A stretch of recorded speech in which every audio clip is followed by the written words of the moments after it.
you. You know, really, I think this applause should be given to you for all that you have done this fine evening, this past couple of days, and this past year. Congratulations, guys.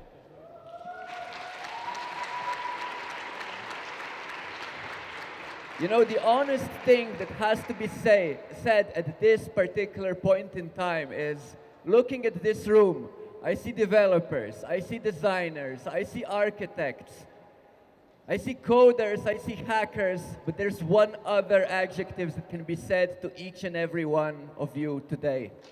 You can be called entrepreneurs. Really and truly, the process that you have went through and the things that you have achieved and the pictures that you have made really prove that you have done something right. What was that secret something that you have shown today? Essentially, very simply, it was your decision to make the first step.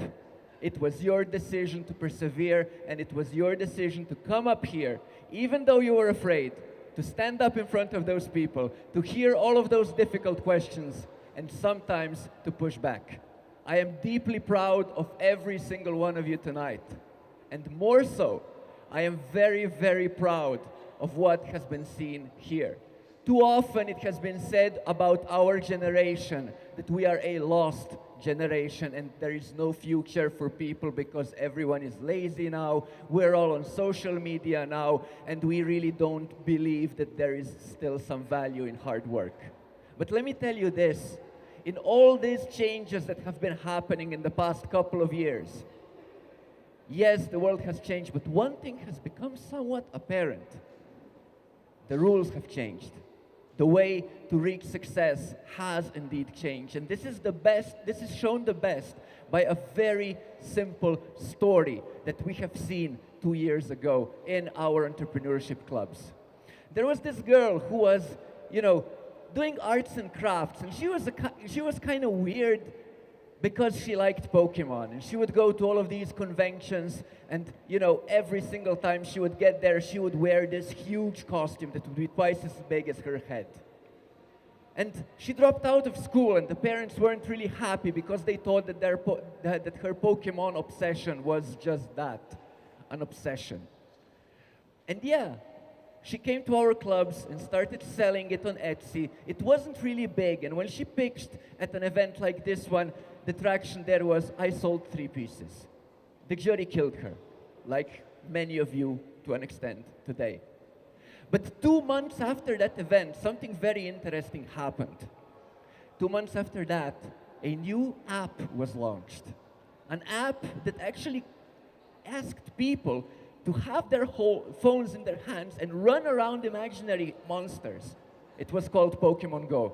And instantly, from a couple of hundred people who would be crazy enough to wear those costumes, tens of thousands ended up going to these conventions. And what was at the beginning a very small hobby project on Etsy ended up becoming a venture that made more money than both of her parents' salaries combined. The moral of the story here is really simple.